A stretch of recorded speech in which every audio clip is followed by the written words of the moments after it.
Hey guys, welcome back to my channel, and today I wanted to do the part 2 to my first gear and weapon guide for RPG Simulator. Now that video has been doing way better than I expected it to, and I got a couple requests to do a gear and weapon farm, whatever you want to call it, guide for levels 50 to 100, and that is exactly what we're going to do today. So I'm going to quickly go over armor that you should get from levels 1 to 50 before I move on to levels 50 to 100. So quickly, at the level 25 raid, you should do your very best to acquire the Pirate Coat. The Pirate Coat has plus 10 attack, plus 10 defense, and plus 50 HP, dropped by Pirate Captain obviously, and it can only be obtained in the hardcore. And there's also the Obsidian Magma Chest, 15 attack, 40 defense, 100 HP, and it is dropped by the Obsidian Dragon, and it is level 40 requirement, and it is unlocked in hardcore only. So at level 50, you unlock another raid. First off, its raid weapons are the Dark Water Sword, which requires level 60 to use and is plus 68 damage, and then the next is the Angler's Blackwater Trident, which is level 65 and is plus 65 damage. So, before update 9, which came out recently, both of these weapons were worse than the Obsidian Fire Sword, but now they are both better. The Dark Water Sword is plus 68 damage and is much better than the Obsidian Fire Sword, which is plus 55 damage. However, the Angler's Blackwater Trident is only plus 65 damage, even though it is a rare item. A little bit weird, I know. The Trident is, in my opinion, one of the best looking aesthetic items in the game and makes a fantastic vanity, and the Dark Water Sword is just overall a very fantastic raid weapon, and it is common too. It's only a 35% drop rate, so you should get this without much issues. Alright, so this raid is a little bit interesting because it's kind of difficult, kind of not. So from what I tested a few runs after update 9 came out to see if there's any new mechanics. And from my experience, his one main mechanic is still there, to where he will stop, a box will form, and then he will unleash some sort of magic power attack that kills you if you get hit by it. So, very easy boss here. You just want to backtrack and deal damage to him the whole time.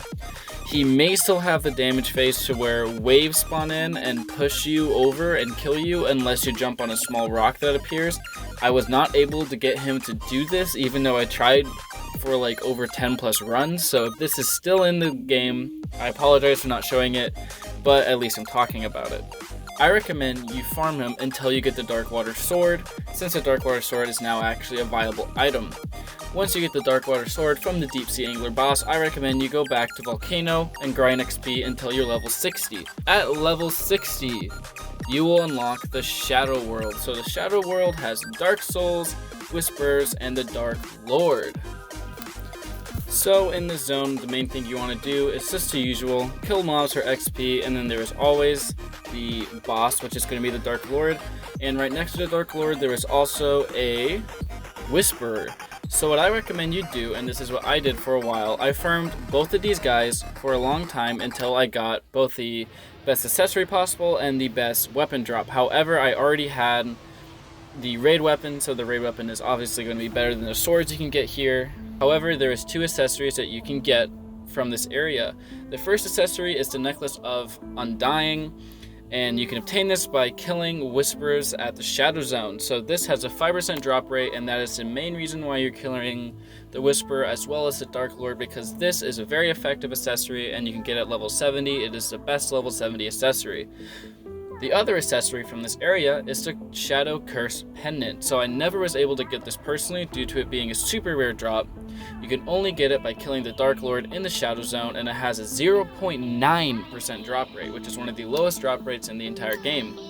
So I recommend you farm these 2 guys until you get one of the 2 accessories. If you really want to be hardcore and farm until you get the Curse Pendant, go for it, but I don't recommend it because you don't really need to. The 2 weapons for the zone is the Bone Scythe, which is level 55 plus at plus 28 damage. It's not very good, so I don't recommend you go for it.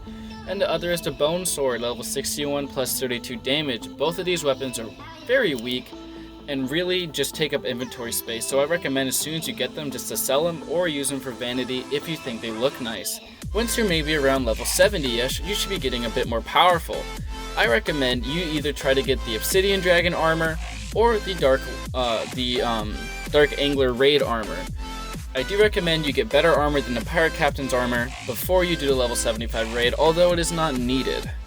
I would recommend you go for the Obsidian Dragon armor. It might be easier to get than the Dark Angler armor due to both of these raids being very difficult on hardcore while you're in this level. Once you're over level 100, these raids become very easy and a great source of potions and quick gold and experience. So, let's say you're level 75 now. You're ready to take on the next raid.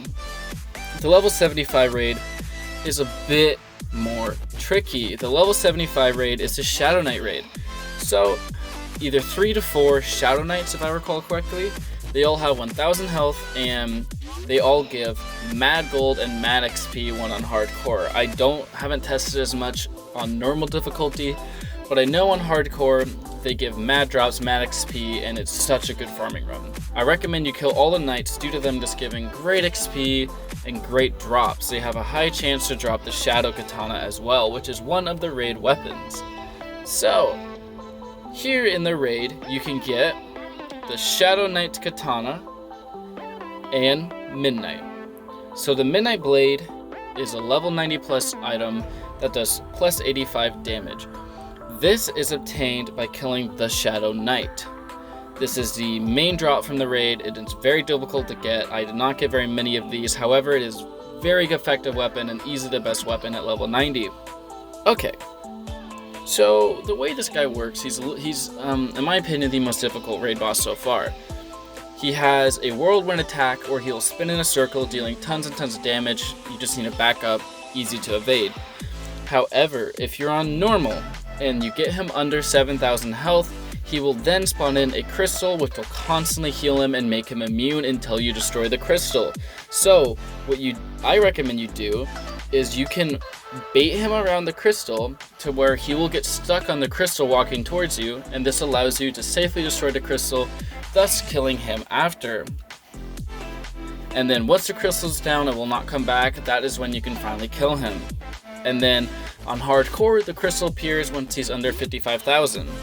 So the usual, I recommend you farm this boss until you get Midnight. However, with the introduction of armor, I do recommend you also farm on hardcore. Except for I don't recommend you farm it on hardcore unless you have a good team or you're stupidly overpowered for your level. Because him on hardcore is rather difficult. Except for there's one thing about this raid. On hardcore, I do recommend you farm this once you're over level 100 and once it becomes easy and quick.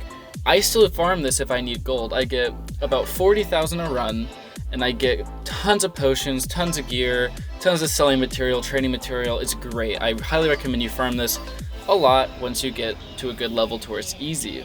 At level 80, you unlock the Frost Zone. The Frost Zone, in my opinion, is not very interesting. It's pretty basic, but it's where you want to be from level 80 to 100.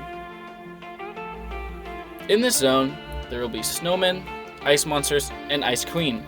So, the snowmen and ice monsters, you basically just kill over and over again for XP. And then the Ice Queen, I do recommend you farm. So the Ice Queen drops the Ice Queen's Winter Sword, which is level 80 and plus 59 damage, which used to be the best item after the Obsidian Fire Sword, but it is no longer. It kind of has a nice aesthetic to it, so it might be worth for vanity. However, the Frost Queen does drop the best accessory for level 90 plus, which is the Ice Queen's Ice Frost Ring. So it is plus 60 attack, 15 crit, 5 speed, 5 defense, 3 HP. Very good, very good. And it is a 5% drop rate, so you will struggle a bit getting it. However, since it will take you a while to get it, you'll get a lot of experience from farming this girl, and you should level up a few times. Basically, all you're going to be doing from levels 80 to 100 is grinding mobs, get that ring, make sure you have the best sword for your level, so get that ring, and also get Midnight from the level 75 raid, and you should be very much so set for 100. I recommend you try to get all the hardcore armors that you can. If it's too difficult, don't worry about it, but they will boost your stats tremendously. Okay, so I'm going to briefly go over what you can do at level 100, but I'm not going to go too into it because I'm going to do another guide later for that. At level 100, you unlock the Sun Warrior Temple, which then will have Awoken Mummies, Soul Disciple, and then the boss. All I'm going to talk about for that for now is farm them, start farming them once you get to level 100, farm their drops, they have great drops, but I'll go more into detail about what to do in that area and what to get in the next guide. Thank you very much for watching this video. I hope you found this somewhat useful for figuring out what to do levels 50 to 100. If I missed anything, please leave a comment down below on what I missed. I love the feedback. It helps me make my future videos better. And thank you very much again. If you want me to do a level 100 to 200 weapon and gear guide, leave a comment down below and I will gladly do it if enough people want it. Anyways, thank you very much for watching this video. Stay tuned for more and have a great rest of your day.